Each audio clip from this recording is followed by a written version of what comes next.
everyone, welcome back. So this is Bhavna Puri and today we will talk about chapter number 7 of class 11.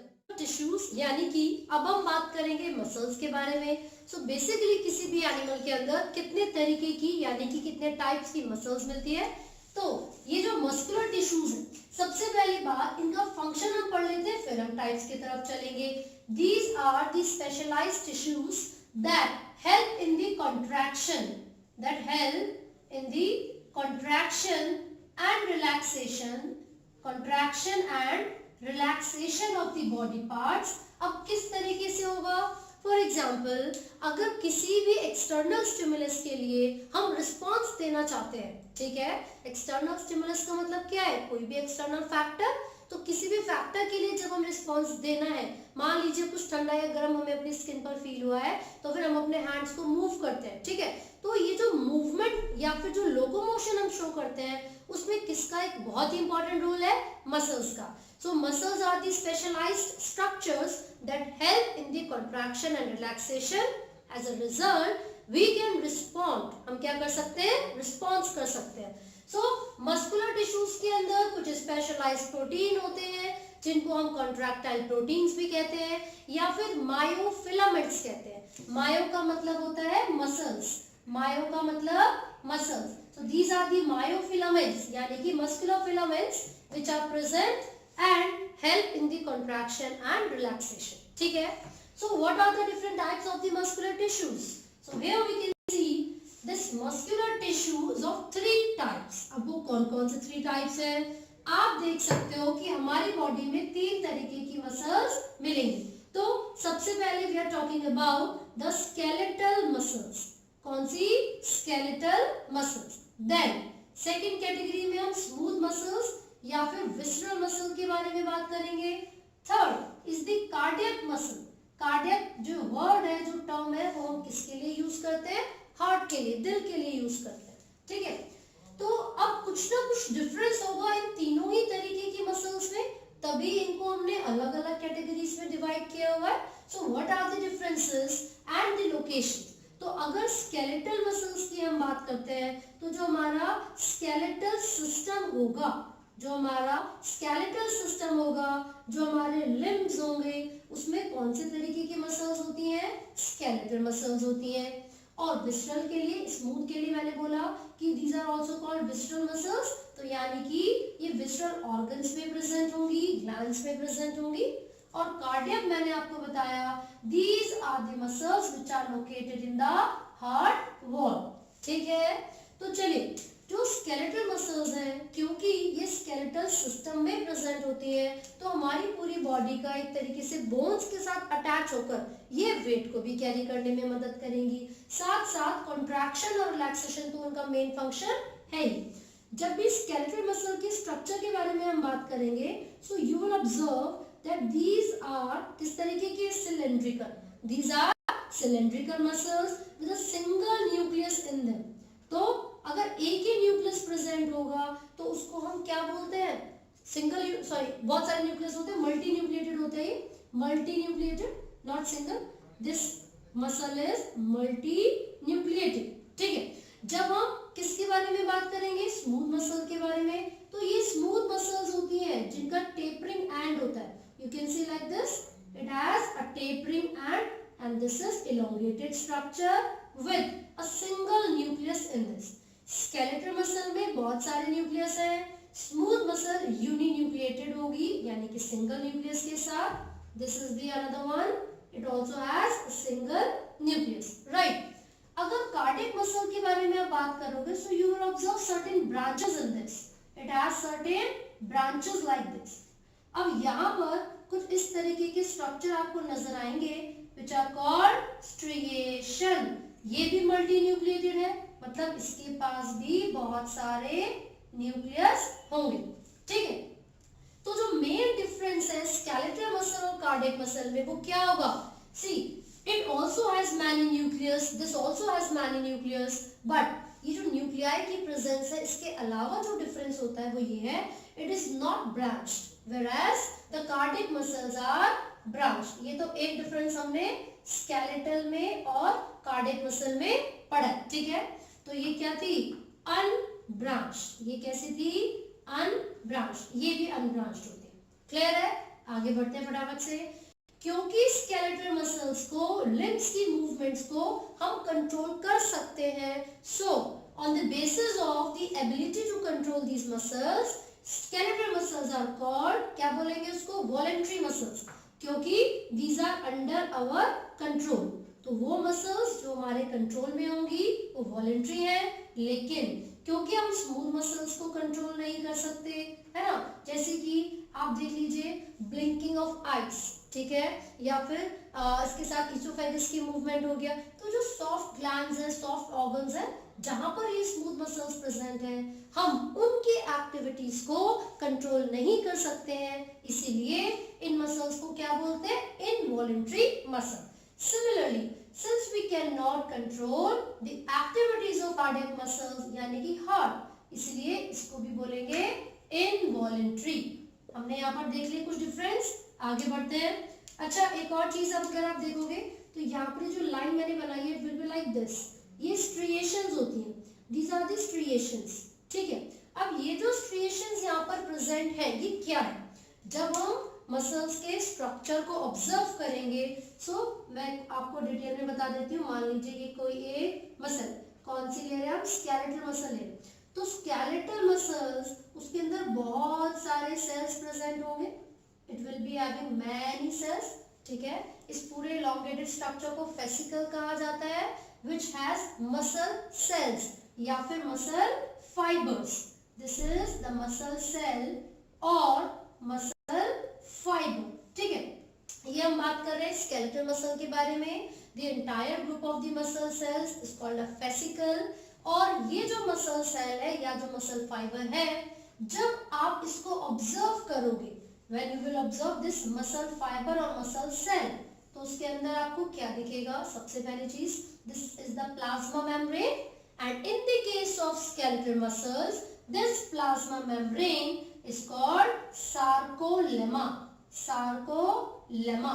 तो आपको याद रखना है, skeletal muscles के case में प्लाज्मा मेम्ब्रेन को सार्कोलेमा कहा जाता है, और इसके अंदर क्या प्रेजेंट होंगे, जो भी एंडोप्लाज्मिक रेटिकुलम इसके अंदर प्रेजेंट है, these endoplasmic reticulum are called sarcoplasmic reticulum, sarcoplasmic reticulum। And what is the function of sarcoplasmic reticulum? वो क्या होगा, कैल्शियम आयंस को स्टोर करना, so its function is to store calcium ions। साथ ही साथ ये जो स्ट्रिएशंस की मैं आप यहाँ पर बात कर रही हूँ, पता है क्या है, see there are two contractile proteins, there are two contractile proteins in the skeletal muscles, the lighter one is the actin filament, the lighter one is the actin filament, and which is the dark structure here is the myosin filament, myosin filament। तो ये जो muscles हैं, इनके अंदर दो filaments present होंगी, actin and myosin. क्योंकि ये मसल्स हैं तो फिर मायोफिलामेंट्स इनको बोलते हैं। Actin filament is lighter in colour, myosin filament is darker in colour. So इनकी जो अरेंजमेंट होती है ना, लाइट डार्क, इसी की अरेंजमेंट की बेसिस पर या फिर इस पैटर्न को ही हम क्या बोलते हैं, स्ट्रिएशंस कहते हैं। क्या बोलेंगे, striations. So these muscles, fibre, actin and myosin या filaments, these are found in the skeletal muscles as well as in the cardiac muscles। इसीलिए इनको हम बोलते हैं striated। कैसी मसल्स हैं, striated muscles। जबकि स्मूथ मसल में ऐसा कुछ भी नहीं है, तो हमने बोला non striated muscles, non striated muscles. और यहाँ पर भी हमने लिख लिया स्ट्रिएटेड मसल्स, ठीक है। तो एक बार मैं इसकी अरेंजमेंट आपको बता देती हूँ। सो यहाँ पर आप देख रहे हो लाइट वाली फिलामेंट बनाई है, and this is the Dark filament. ये लाइट फिलामेंट है, फिर से डार्क फिलामेंट होगी, ये लाइट फिलामेंट है, फिर से डार्क। तो इस तरीके से ये अरेंजमेंट आपको दिखती है, और इसको हम क्या बोलते हैं, ये स्ट्रिएशंस होती है, ठीक है। यहाँ पर एक लाइन होती है जिसको हम जेड लाइन बोलते हैं, जिसको हम जेड लाइन बोलेंगे, और वो रीजन जहां पर सिर्फ और सिर्फ लाइट फिलामेंट प्रेजेंट होती है, this is the I band. वो रीजन जहां पर सिर्फ और सिर्फ लाइट फिलामेंट प्रेजेंट होगी उसको हम आई बैंड बोलते हैं, और जहां पर सिर्फ डार्क फिलामेंट प्रेजेंट होती है उसको ए बैंड बोलते हैं। तो लाइट मतलब आइसोट्रोपिक। तो यहाँ पर देख लेते हैं फटाफट से, this is the light filament, this is the dark filament. Light dark इस तरीके से होता है, this is the Z line here, this is the Z line here. तो देखिए जहां पर सिर्फ और सिर्फ एक्टिन फिलामेंट है वो आई बैंड होता है, ठीक है। यहाँ पर आप देखोगे लाइट डार्क दोनों दिख रही है, ए बैंड है। एनाइसोट्रोपिक मतलब डिफरेंट, आइसोट्रोपिक मतलब सेम। साथ साथ एक इमेजिनरी लाइन यहाँ पर प्रेजेंट होती है, ठीक है, जिसको हम एम लाइन बोल देते हैं, and this is the Z line as I told you. और सबसे इंपॉर्टेंट चीज, the distance between two successive Z line या फिर जो कॉन्ट्रैक्टाइल यूनिट होती है मसल्स के अंदर उसको हम क्या बोलते हैं, sarcomere. These are called sarcomere। तो ये जो लाइट डार्क अरेंजमेंट इन मसल्स के अंदर प्रेजेंट है, these form striations। इसी बेसिस पर हमने इनको स्ट्रिएटेड और इनको भी स्ट्रिएटेड मसल्स बोले, करेक्ट। सार्कोमेयर क्या है, कॉन्ट्रैक्टाइल जो पूरा एक जोन होगा, दो जेड लाइन के बीच का डिस्टेंस सार्कोमेयर कहलाएगा। यहाँ पर एंडोप्लाज्मिक रेटिकुलम को क्या कहते हैं, sarcoplasmic reticulum. What is the function, to store calcium ions, ठीक है। So as soon as the stimulus arises, जैसे कोई सिग्नल एक्शन पोटेंशियल आता है तो क्या होगा, यहाँ पर जो सार्कोप्लाज्मिक रेटिकुलम है उसमें से कैल्शियम आयन रिलीज हो जाता है, and this calcium ion acts as a secondary messenger. और क्या करेगा, एक्टिन और मायोसिन फिलामेंट्स की कॉन्ट्रैक्शन का प्रोसेस इनिशिएट कर देता है, and the contraction of these filaments form a cross bridge. एक ब्रिज बना लेते हैं वो, जिसको हम क्रॉस ब्रिज या फिर स्लाइडिंग फिलामेंट मैकेनिज्म भी कहते हैं। कैसे, ये मायोसिन जुड़ जाता है एक्टिन फिलामेंट के साथ। This particular topic I have already covered in chapter number 20, उसको डिटेल में मैंने समझा दिया था, ठीक है, आप वहां से देख सकते हैं। अब आगे के फीचर्स पढ़ लेते हैं फटाफट से। स्ट्रिएशन हमने कर लिया है, अब और ऐसे कौन कौन से कैरेक्टरिस्टिक फीचर्स हैं जो कि इन मसल्स में ऑब्जर्व किए जा सकते हैं, है ना। तो जरा देख लेते हैं फटाफट से।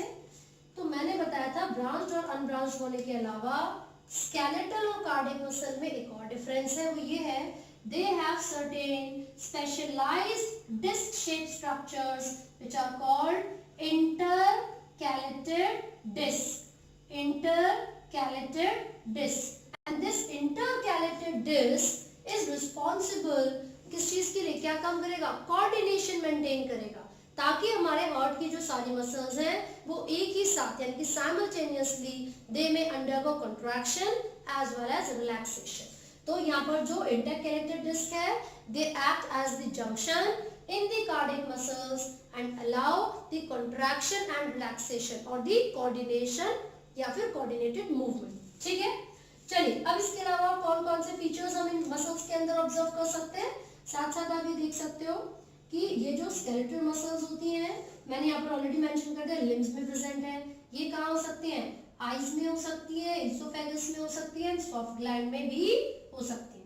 ये हमने ऑलरेडी मेंशन कर दिया था, हार्ट की वॉल के अंदर ये प्रेजेंट होती है। अलॉन्ग विद दिस वॉलंटरी और इनवॉलंटरी हमने पढ़ा, स्ट्रिएटेड नॉन स्ट्रिएटेड हमने पढ़ा, किस तरीके का स्ट्रक्चर है, these two are cylindrical but this is unbranched and this is branched. ये क्या होती है, टेपरिंग एंड्स होते हैं इसके, इलोंगेटेड होती है, spindle shape, somewhat spindle shaped, spindle shape, ठीक है।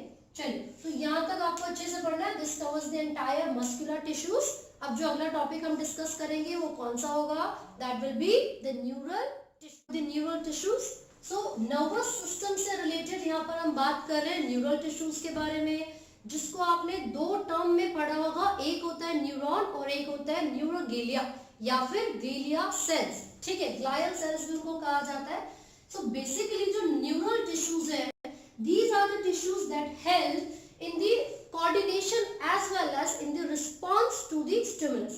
देखो कैसे, सबसे पहले कंडक्शन, कैसे कंडक्शन करवाते हैं ये एक्शन पोटेंशियल का या फिर स्टिमुलस का, एक्शन पोटेंशियल या फिर स्टिमुलस। तो हमने लिखा न्यूरल टिश्यूज कुछ इस तरीके के टिश्यूज हैं जो कि हमारी बॉडी में जो एक्शन पोटेंशियल जनरेट हुए हैं उनको एक बॉडी पार्ट से दूसरे बॉडी पार्ट तक कंडक्ट करवाएगा, यानी कि ट्रांसमिशन ऑफ नर्व इम्पल्स ये कौन करवाता है, न्यूरल टिश्यू करवाते हैं। और इन्हीं नर्व इम्पल्स का जब ट्रांसपोर्टेशन हमारी बॉडी में होता है, या तो वो सेंट्रल नर्वस सिस्टम तक सिग्नल्स को लेके जाता है, या फिर वो सेंट्रल नर्वस सिस्टम से सिग्नल्स को बॉडी के पार्ट्स तक लेकर आता है। करेक्ट। तो अगर सेंट्रल नर्वस सिस्टम से कोई भी ऐसा सिग्नल हमारी बॉडी के पार्ट तक आएगा तो वो क्या करेगा, वो रिस्पॉन्स करवाएगा। ठीक है, तो हम जल्दी से पढ़ लेते हैं न्यूरल टिश्यूज के अंदर किस किस तरीके के सेल्स के बारे में बात हो रही है। So here we will talk about the neurons. साथ ही साथ अगर हम बात करें तो जो न्यूरोग्लिया सेल्स होते हैं, न्यूरोग्लिया सेल्स या फिर ग्लायल सेल्स जिनको कहा जाता है, जिसका मेन मतलब क्या है, glue, that means to stick. ठीक है, तो हम यहाँ पर न्यूरॉन्स और न्यूरोग्लिया सेल्स के बारे में बात करेंगे। If we talk about neurons, so these are the specialised conducting tissues और सेल्स जो कि सिग्नल को कंडक्ट करते हैं बॉडी के एक पार्ट से दूसरे पार्ट तक। ठीक है, एक बार स्ट्रक्चर फटाफट से न्यूरॉन का अगर हम देख लेते हैं, उसके पार्ट्स को हम लेबल करेंगे। So you will see some these किसकी तरह branch structures you will observe, ऐसे करके ब्रांच स्ट्रक्चर्स आपको दिखते हैं। ठीक है, और ये ब्रांच स्ट्रक्चर्स क्या कहलाते हैं, these are called dendrites, and then this longest portion of the neuron is called axon।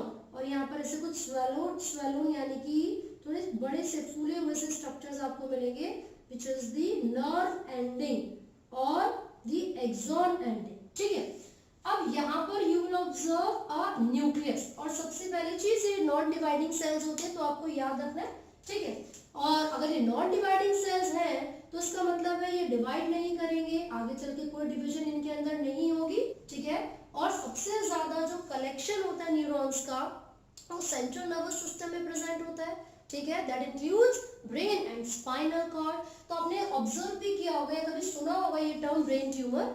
तो जब भी आप वर्ड सुनते हो ब्रेन ट्यूमर, ट्यूमर का मतलब क्या है, the uncontrolled growth of the cells या फिर rapid growth of the cells।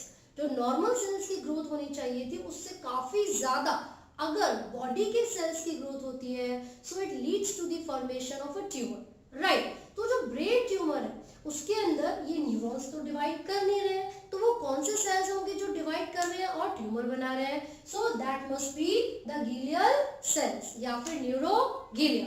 ठीक है, तो यहाँ पर फटाफट से एक बार लेबलिंग देख लेते हैं। These are the dendrites, and what is the function of dendrites, its function is to receive the signal. फिर यहाँ पर ये कुछ ग्रैन्यूल्स आपको नजर आ रहे हैं, these are the Nissl's granules, और ये जो ग्रैन्यूल्स हैं these are the modifications of endoplasmic reticulum.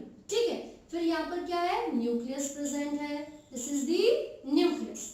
ये जो पूरा स्ट्रक्चर आपने अभी ऑब्जर्व किया है जिसको आप सेल बॉडी बोलते हो, but this cell body along with the whole dendrites is called cyton, CYTON। क्या बोलेंगे इसको, साइटोन। ठीक है, तो हमने यहाँ पर मेंशन कर लिया, this is the साइटोन, and this elongated tubular structure is axon। इसको हम क्या बोलते हैं, axon। These are the nerve endings, these are also called synaptic nobes। ठीक है, साथ ही साथ जब इसको हम और डीपली ऑब्जर्व करते हैं इसके स्ट्रक्चर को, तो you will observe an insulation. यहाँ पर एक इंसुलेटिंग स्ट्रक्चर प्रेजेंट होता है which is the myelin sheath. क्या कहते हैं उसको, माइलिन शीथ कहते हैं। And this myelin sheath, as I told you, this acts as an insulator. तो जब भी सिग्नल का कंडक्शन होता है, ट्रांसमिशन होता है, तो यहाँ पर जो माइलिन शीथ है वो इंसुलेटर की तरह काम करेगी और प्रिवेंट करेगी, बचाएगी। किससे बचाएगी, मैकेनिकल शॉक से। ठीक है, so here is the myelin sheath. चलिए, अब आप ऑब्जर्व कर सकते हो कि यहाँ पर दो माइलिन शीथ के बीच में थोड़ा सा गैप है, थोड़ा सा स्पेस है, and this space is called nodes of Ranvier. What is this called, nodes of Ranvier. ठीक है, सो पता है क्या होता है, जब भी ट्रांसमिशन ऑफ नर्व इंपल्स होता है तो it could be through the neurons with myelin sheath और through the neurons without myelin sheath. तो क्या होगा फिर, क्योंकि अगर माइलिन शीट की प्रेजेंस है तो वो सिग्नल माइलिन शीट के ऊपर से तो नहीं जा सकता, वो कैसे ट्रेवल करेगा, इट विल जंप। तो जब वो एक नोड ऑफ रेनवियर से दूसरे नोड ऑफ रेनवियर तक जंप कर करके सिग्नलिंग करेगा, so this will be a faster process, ठीक है, क्योंकि उसको हर एक स्टेप से पास नहीं होना पड़ रहा है, सिर्फ और सिर्फ नोड्स ऑफ रेनवियर से जंप करके वो आगे चला जाएगा। लेकिन अगर कोई ऐसा न्यूरॉन है जिसके अंदर आप ऑब्जर्व करोगे कि वहां पर माइलिन शीथ ही प्रेजेंट नहीं है, वहां पर माइलिन शीथ ही प्रेजेंट नहीं है, तो पता है क्या होगा, the nerve impulse will have to cross at every point, हर एक पॉइंट से होता हुआ उसको आगे जाना पड़ेगा, and this process would be slower than the signalling in the neuron with myelin sheath, ठीक है। एक और बहुत इंपॉर्टेंट चीज, you will observe certain cells called Schwann cells on the myelin sheath. अब ये जो cells है, जो Schwann cells है, ये किस चीज के लिए जरूरी है या फिर वो किस तरीके का काम करते हैं? ये जो Schwann cells होते हैं, ये ऐसे cells हैं जो कि myelin sheath की फॉर्मेशन करेंगे। ये क्या काम करते हैं? myelin sheath की फॉर्मेशन करते हैं। तो हमने यहाँ पर न्यूरॉन का डायग्राम देखा, उसके पार्ट्स देखे, नेसल ग्रेन्यूल्स किसकी मॉडिफिकेशन है, एंडोप्लाज्मिक रेटिकुलम की। दो तरीके के न्यूरॉन्स हो सकते हैं, माइलिनेटेड, नॉन माइलिनेटेड। जो माइलिनेटेड होंगे उनके पास कौन से सेल्स थे जिन्होंने माइलिन की फॉर्मेशन की, वो थे Schwann cells, right. Nodes of Ranvier क्या है, these are the interconnection between the myelin sheets या फिर the space between two myelin sheet, ठीक है। वहां से सिग्नल्स जंप कर करके जाते हैं एंड यहाँ से जो सिग्नलिंग होती है वो फास्टर होगी than from the non myelinated neuron.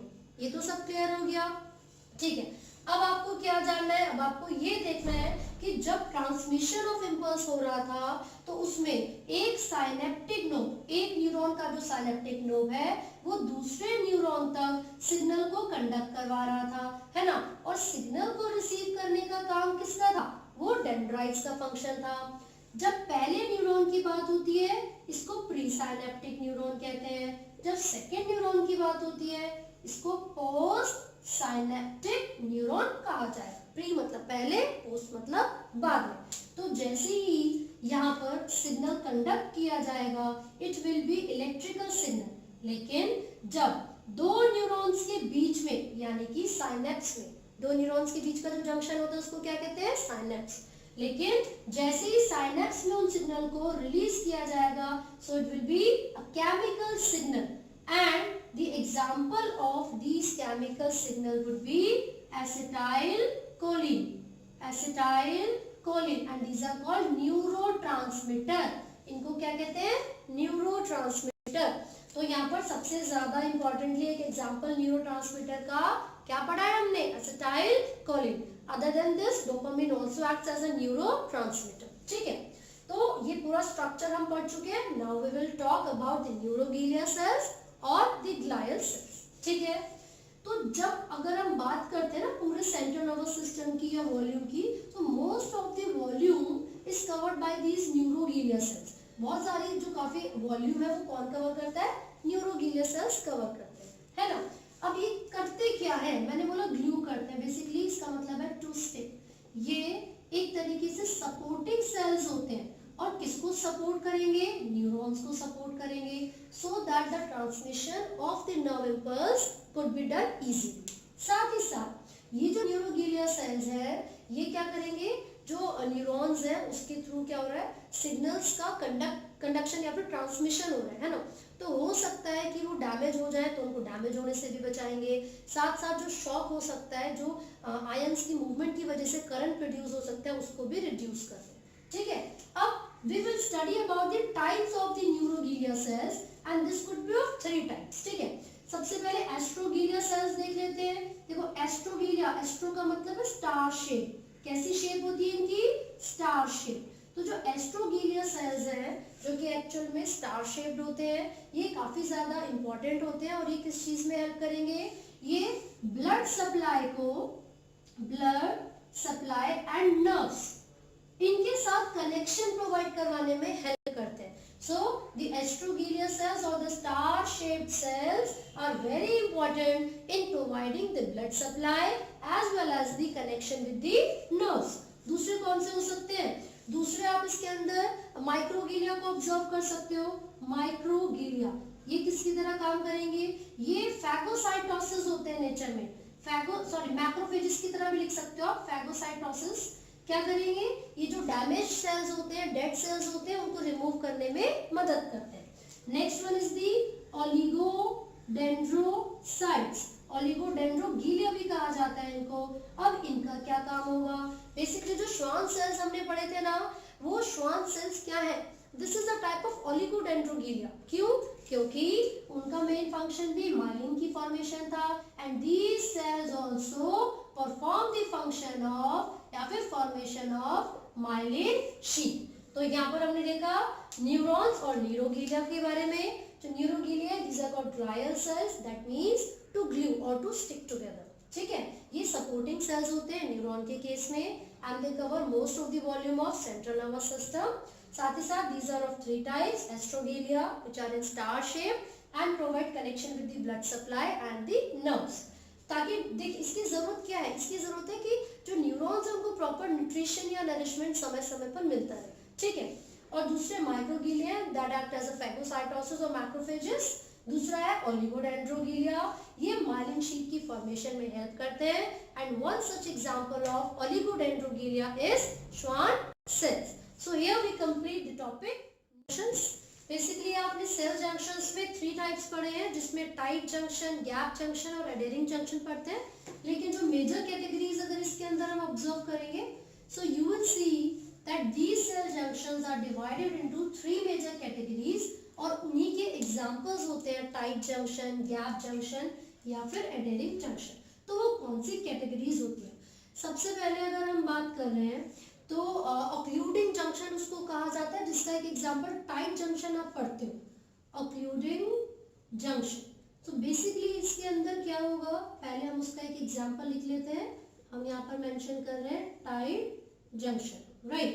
Second हम बात कर रहे हैं एंकरिंग, जो होल्ड करके रखते हैं, एंकरिंग जंक्शन। ठीक है, और इसका एक एग्जांपल जो कि आपने पढ़ा है वो एडेरिंग जंक्शंस होते हैं।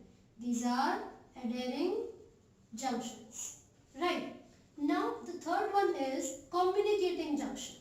communicating junctions, communicating junctions, और इसका एक एग्जांपल हम पढ़ रहे हैं गैप जंक्शंस, गैप जंक्शन। तो पता है क्या होगा, जो सेल जंक्शंस होते हैं, as the name suggests, these are certain specialized structures which are found in the intercellular space। यानी कि दो या दो से ज्यादा सेल्स, इनके बीच में जो मिलने वाला जो जंक्शन होता है, जो कि दो या दो से ज्यादा सेल्स को, नेबरिंग सेल्स को, टिश्यूज को एक दूसरे के साथ कनेक्ट करेगा, उसको हम क्या बोलते हैं? Cell junction. मान लीजिए हम टाइट जंक्शन का एग्जांपल ले रहे हैं। सो टाइट जंक्शन एक इस तरीके का जंक्शन है जो कि प्रिवेंट करता है leakage of the substances from the cytoplasm of the cell. तो अगर ये कोई सेल है, यहाँ पर कोई दूसरा सेल प्रेजेंट होगा, तो यहाँ पर टाइट जंक्शन का फंक्शन क्या है? जो टाइट जंक्शन है वो किसी भी सेल के साइटोप्लाज्म से, किसी भी सेल के साइटोप्लाज्म से जो अंदर का कंटेंट है, जो कि इंट्रासेल्युलर कंटेंट है, उसको लीकेज करने से, मान लीजिए यहाँ से वो लीक हो सकता था, so there will be a junction which is called tight junction, and this junction will prevent the leakage of cytoplasmic content. किस चीज में हेल्प कर रहा है? हम यहाँ पर इसका फंक्शन लिख रहे हैं, prevents the leakage of cytoplasmic content। ठीक है, certain secondary messenger also help these junctions to communicate। यानी कि कम्युनिकेशन से मेरा मतलब ये नहीं कि हम इसके बारे में बात कर रहे हैं, मतलब ये कि जो ये टाइट जंक्शन यहाँ पर बनेगा, उसकी फॉर्मेशन में भी बहुत सारे प्रोटीन्स की जरूरत पड़ेगी। ठीक है, अगर एडेरिंग जंक्शन के बारे में बात करेंगे, सो यू विल ऑब्जर्व, ये जो एडेरिंग जंक्शन है ये क्या करता है, दो सेल्स को, दो नेबरिंग सेल्स के बीच में सीमेंटिंग करने का काम करेगा, so that these two cells stick together with each other। तो जो एडेरिंग जंक्शन होते हैं या फिर जो एंकरिंग जंक्शन है, वो इस तरीके के जंक्शन होते हैं जो कि दो नेबरिंग सेल्स सेल्स को एक दूसरे के साथ सीमेंटिंग करेंगे और एडेसिव यानी कि जोड़ के रखते हैं, चिपका के रखते हैं, ठीक है। अब इसके अंदर आप एग्जांपल में डेस्मोसोम भी पढ़ सकते हो। Desmosome is also a type of adhering या फिर एंकरिंग जंक्शन, और हेमीडेस्मोसोम, राइट। तो ये क्या करते हैं, cementing between the neighbouring cells, cementing between the neighbouring cells, हमने यहाँ पर मेंशन कर लिया इसका फंक्शन। अब अगर गैप जंक्शन यानी कि टाइप ऑफ कम्युनिकेटिंग जंक्शन के बारे में बात करेंगे, तो ये इस तरीके के जंक्शन है जो कि दो सेल्स के बीच में प्रेजेंट होंगे, जो कि दो सेल्स के बीच में प्रेजेंट होंगे, and they will allow the communication, and they will allow the communication. तो इन दोनों ही सेल्स के बीच में ये जो जंक्शन प्रेजेंट है, ये किस चीज में हेल्प करते हैं, ये कम्युनिकेशन में हेल्प करेंगे, और यहाँ से substances to and fro easily move कर सकते हैं। तो यहाँ पर गैप जंक्शन में आप कम्युनिकेटिंग जंक्शन में आप प्लाज्मोडेस्माटा भी पढ़ सकते हैं, and this plasmodesmata is found in plants. तो प्लांट्स के अंदर कम्युनिकेशन करवाने के लिए जो जंक्शन प्रेजेंट होगा उसको हम क्या बोलेंगे, plasmodesmata, and this is a type of communicating junction which allows the movement of ions and smaller or larger molecules, smaller or certain larger molecules, इन सब की मूवमेंट को अलाउ किया जाता है so that a cell can communicate with the other neighboring cell। तो ये जो types of cell junction हमने पढ़ा है, you will have to remember these are of three types, occluding that includes tight junction। Tight junction का function है, ये किसी भी सेल के अंदर का सामान लीक होने से बचाएगा, डैमेज होने से बचाता है। Anchoring junction that includes adhering desmosome और हेमीडेस्मोसोम्स, इनका काम है सीमेंटिंग करना दो नेबरिंग सेल्स के बीच में, जो कि इन दोनों को आपस में चिपका के रखेगा, जोड़ के रखेगा। Then communicating junction that includes gap junction और प्लाज्मोडेस्माटा इन प्लांट्स। तो जो गैप जंक्शन है ये दो सेल्स के बीच में प्रेजेंट होगा, and it will allow the communication between the cells as well as it allows the transport of ions, smaller or larger molecules। So this is all about the gap junctions। अगर आपको किसी भी topic में कोई doubt है तो आप comment कर सकते हैं, and do not forget to like, share and subscribe। Thank you।